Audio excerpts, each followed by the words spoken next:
Oi, gente, feliz dia do professor. Bem, eu sou professor, mas também fui e serei a vida inteira aluno. E nesse vídeo eu vou falar sobre os meus professores, sobre minha experiência como professor. Enfim, vou falar sobre a docência, vou falar sobre essa experiência, inclusive, que tem uma dimensão fortemente familiar, porque minha avó é professora, minha tia é professora, minha mãe é professora, meu pai é professor. Eu venho de uma verdadeira família de professores e quero dar os parabéns a todos eles e falar um pouco sobre minha história, sobre minha trajetória como professor e me abrir um pouco aqui com o meu público para vocês me conhecerem um pouquinho melhor. Não é? Se você chegou agora, o canal é a Nova Máquina do Tempo, eu sou André Teixeira Jacobina, aqui a gente fala de política, de ciência e de filosofia. Tem uma sessão de diálogos com grandes especialistas, muitos professores na sessão de diálogos, e o Filosofia Popular, que fala de filmes, jogos, quadrinhos e muito mais, normalmente às sextas-feiras, falando sobre esses assuntos da cultura popular e o que eles podem nos ensinar, porque eu acredito que a gente aprende não apenas de forma, digamos assim, da educação formal, tradicional, mas existe todo um aprendizado que acontece através das obras de arte, através dos filmes, dos livros, de literatura que a gente lê, quadrinhos e tudo mais. Inclusive videogames, jogos, acho que a gente pode aprender também, são produtos culturais também. Enfim, eu quero falar com vocês, iniciar falando sobre a minha trajetória como docente, a minha trajetória acadêmica. Eu fiz História na graduação, licenciatura e bacharelado, e eu sabia que eu provavelmente me tornaria, tudo levava a crer que eu me tornaria um docente, já que não existem muitos outros caminhos para o historiador, não é? E eu não sabia direito se eu tinha vocação para isso. Uma vez meu pai me perguntou, e ele nunca se esqueceu dessa conversa, se eu queria ser professor e queria dar a mesma aula 3 vezes num dia. E eu expliquei para ele que não seria a mesma aula, porque na segunda aula eu teria experiência da primeira e na terceira eu teria experiência das outras duas, além de mudarem os alunos e além do fato de que eu não seria a mesma pessoa, porque as experiências transformam a gente. E ele brincou comigo dizendo, ele que é professor há muito tempo, né? Dizendo, bem-vindo à docência. Meu pai é professor Ronaldo Ribeiro Jacobina, já é um professor aposentado da Universidade Federal da Bahia. Tanto meu pai como minha mãe são professores aposentados da Universidade Federal da Bahia, professores titulares, mas que continuam lecionando em pós-graduação e em outros espaços, né? Enfim. Minha experiência na docência. Como eu fiz história, eu não sabia se queria ou não queria ser professor exatamente. Eu tinha essa ideia de que seria uma coisa boa, mas eu tinha dúvidas. E foi a experiência que eu tive no Colégio Estadual Odorico Tavares, no Campo da Vitória, aqui em Salvador, que como um estágio não remunerado, eu não estava ganhando nada para isso, era parte do processo da licenciatura, que eu tinha que lecionar para uma turma lá no Odorico Tavares. E no dia anterior ao dia que eu comecei a lecionar lá,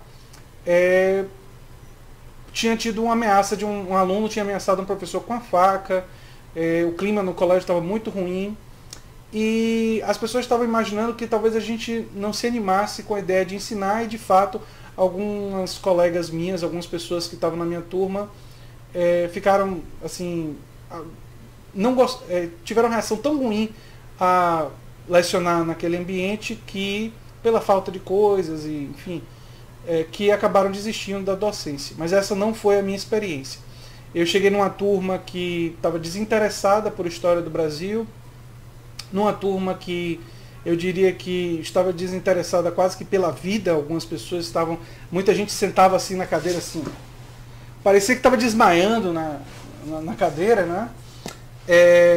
E eu percebi que se eu simplesmente chegasse lá e falasse tecnicamente, não ia adiantar muita coisa.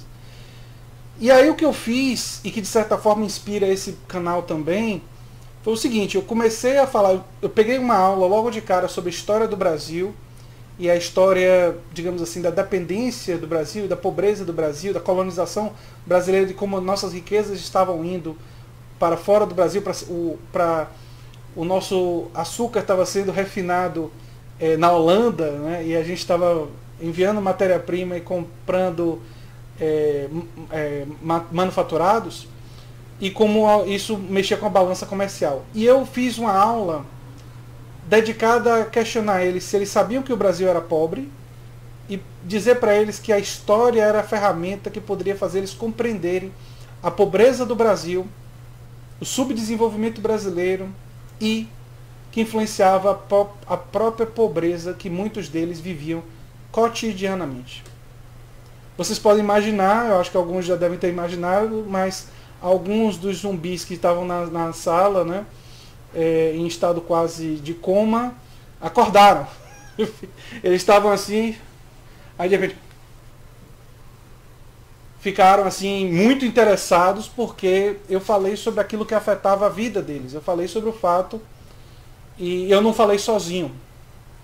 Eu fiz uma aula em que eu tentava puxar a memória deles do que eles sabem sobre a colonização, o que eles sabem sobre a pobreza do Brasil, o subdesenvolvimento, a história do país.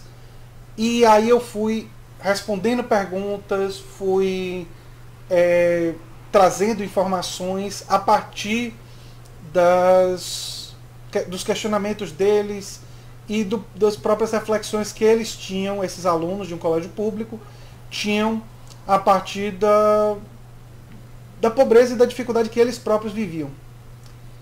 E essa eu acho que foi a minha primeira aula oficial, porque a primeira vez eu fui apresentado pela professora e essa foi a primeira aula que eu dei. E aí, daquele dia em diante, eu diria que 90% da turma ficou do meu lado. Aconteceu uma coisa muito curiosa, eles começaram a ficar muito interessados no assunto, eles ficaram muito curiosos para compreender como a história é essa ferramenta poderosa para compreender a humanidade, para compreender o país que eles viviam, para compreender a cidade que eles viviam, e aí, que eles vivem, né? Muitos deles imagino que ainda estejam aqui, e eles ficaram fascinados com isso. Eles viram a história de uma forma completamente diferente. E naqueles meses eu descobri que eu era apaixonado pela docência. Que poderia ser um lugar com pobreza, que faltava giz, que as coisas não estavam dando certo, que não é o lugar ideal para o desenvolvimento intelectual daquelas crianças e que deveria ser e pode ser muito melhor. Mas, mesmo naquelas condições, eu tinha prazer. Eu chegava em casa, às vezes, exausto, porque eu dava aula em pé, mas eu me sentia muito, muito bem lecionando. Enfim, então foi essa experiência que determinou a minha vocação como professor, e a partir daquele dia eu sempre assinei na ficha de hotel, profissão, eu escrevo sempre professor. Né? A partir daquele momento eu não tive mais nenhuma dúvida de que eu era professor. Mas eu não queria falar apenas das minhas experiências, porque depois disso eu lecionei como professor substituto na UFBA, no curso de medicina. Eu dei aula de medicina social, eu já estava envolvido com história da saúde nessa época. Depois eu fui fazer um doutorado em saúde pública, justamente pesquisando história política da saúde. Lecionei também no política de saúde, introdução à saúde coletiva, lecionei em colégio particular, história para alunos de colégio particular. Tive outras experiências, né? Essa experiência no colégio particular não consta no meu Lattes, porque o colégio não me deu um comprovante. Então, eu posso falar para vocês aqui que tenho essa experiência, mas não posso colocar isso no currículo, porque no currículo a gente só bota o que a gente prova, o que a gente pode provar. Enfim, mas eu queria falar não apenas das minhas experiências, mas eu queria falar dos meus professores. E vou falar de alguns deles aqui. Conceição, sim, um adendo. No canal Normose vai aparecer um depoimento meu, que eu gostaria muito que vocês assistissem, que tem a ver com esse mesmo assunto. Normose pediu e eu mandei para ele, né? Espero que vocês gostem do depoimento. Tem algumas coisas em comum com o que eu vou falar aqui. Mas a minha professora de História, Conceição, foi uma professora no ensino médio que me apresentou a história, que me fez ficar fascinado pela história. O professor Renato Santos e Osmar Pontin, já na oficina, né, já no outro momento, né, do primeiro e do segundo ano do ensino médio. Aliás, a Conceição foi no chamado ensino fundamental, porque foi na 7ª série. Osmar Pontin e Renato Santos me fizeram ficar fascinado pela história do Brasil. e história do mundo, né, principalmente o século XX. Eu fiquei muito interessado naquele momento. Na faculdade eu tive vários professores maravilhosos, ainda no colégio, Tufik de matemática, Luciano em física, Lu, né? Que é como a gente conhecia, não, acho que não é Luciano não, esse que me atrapalhei com o nome dele, mas Lúcio, isso, lembrei. Lúcio, professor de física maravilhoso, que fazia as próprias apostilas e que me fez ficar muito interessado por física newtoniana. E tive muitos outros professores maravilhosos ao longo da minha trajetória. No ensino, na faculdade, eu tive um professor chamado Muniz Gonçalves Ferreira, que foi o meu orientador de bacharelado, que foi quem me ajudou a descobrir a minha defesa da democracia. Ele não me influenciou, ele me apresentou textos nas disciplinas e através dos debates e das conversas, é claro que há uma influência, mas não é como se ele tivesse me doutrinado. Ele apresentou aquelas ideias e eu respondi a elas. E eu até fui numa direção um pouco diferente da que ele defendia, mas enfim, absorvi muito daquelas ideias e ele acabou se tornando meu orientador de bacharelado. E eu agradeço muito pela participação dele na minha trajetória. Maria Cecília Velasco, minha orientadora da dissertação de mestrado. Maria Cecília Velasco é uma revisora de textos extraordinária, uma pessoa de muita inteligência, de capacidade. Ela até hoje está em contato comigo, porque eu, ano que vem, talvez lance minha dissertação de mestrado em formato livro, e ela que vai fazer a orelha, né? Isso deve acontecer ano que vem, provavelmente. Tenho que agradecer e falar de um feliz dia do professor para minha orientadora do doutorado, Lígia Vieira, que me apresentou um novo referencial teórico, o referencial bourdieusiano, e revisou de forma magistral a minha tese de doutorado, e me estimulou, e me apresentou textos, e é uma pessoa sempre solícita e uma excepcional orientadora de pequenos grupos, quer dizer, na disciplina Seminários Críticos que ela lecionou. Agradeço, apesar de algumas divergências eventuais, o professor Jairnilson Paim, que foi meu co-orientador e também me ajudou nesse processo. É uma pessoa que eu admiro muito, né? Eu tenho assim, Mônica Nunes, que foi uma excelente professora no doutorado. Assim, eu teria que, se fosse fazer uma lista dos meus professores, e professores que foram influentes, e professores que eu gostei, olha, é uma lista de é uma lista de mais de 20 professores. É muita gente que me ajudou, muita gente que me influenciou, muita gente que eu admiro na profissão da docência, né? Eu diria que especialmente meus pais, né? Meu pai e minha mãe.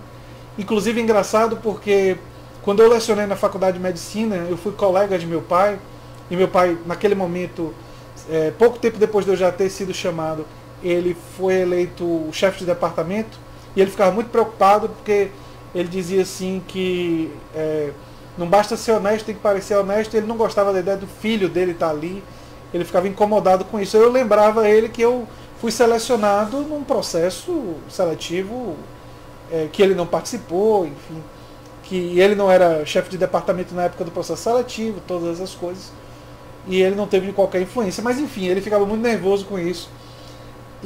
Mas eu aprendi muito com ele, não só naquele momento, né, na docência ali, mas em outros momentos ao longo da vida, e com minha mãe a mesma coisa, que minha mãe ao longo do tempo ajudou a revisar trabalhos, ajudou a orientar textos, é uma professora de conhecimento muito amplo em política e planejamento em saúde, enfim, uma pessoa que até hoje nós trocamos ideias e ela contribui para os meus trabalhos acadêmicos.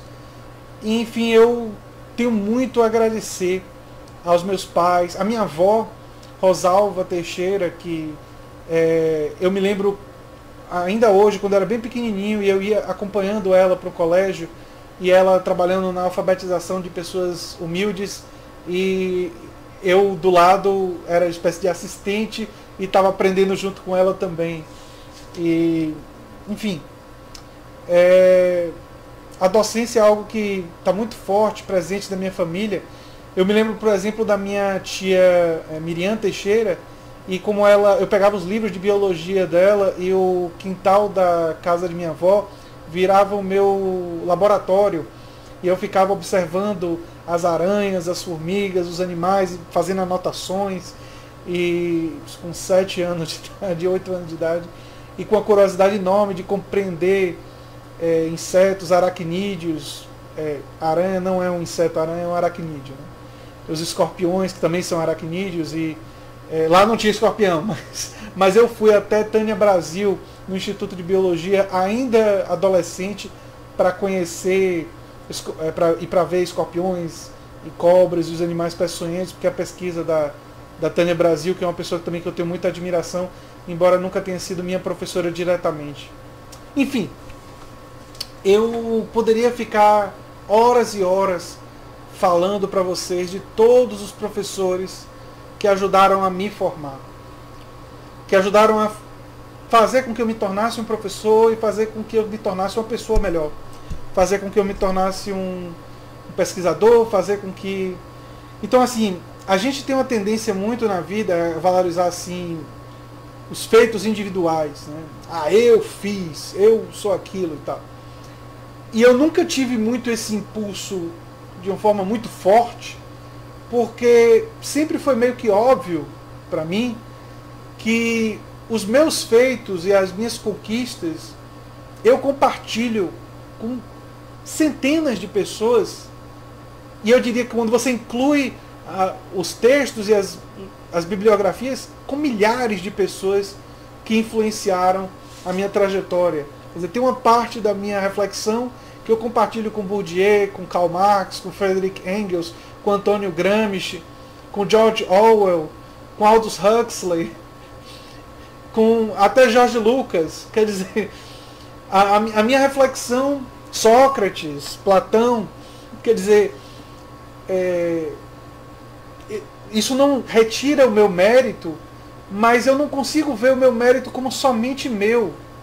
Eu não sei se isso faz sentido para vocês, mas tudo que eu fiz e tudo que eu continuo a fazer está, sem sombra de dúvidas, interconectado com uma longa rede de pensadores, de professores e de pessoas que antes de mim e que ainda hoje continuam contribuindo para a minha trajetória.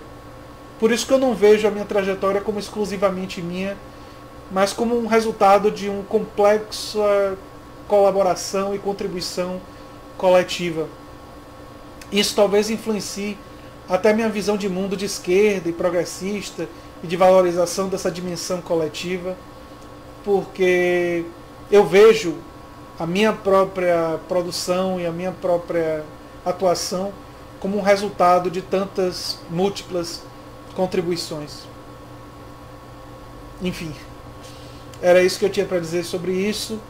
Dizer feliz dia do professor para todos os professores, feliz dia do professor para todos os alunos, e esperar e torcer para que todos nós continuemos sendo alunos e um pouco professores durante todas as nossas vidas. Porque mesmo aquele que não é professor de profissão pode também ensinar, né? E pode também, de repente, aprender, como diz meu pai. Enfim, era isso que eu tinha para dizer sobre o assunto, gente. Se você gosta do que eu faço aqui, se lembre sempre de se inscrever, dar um like e compartilhar, que a gente aqui na Nova Máquina do Tempo agradece muito. Um abração e até o próximo vídeo. Tchau, tchau.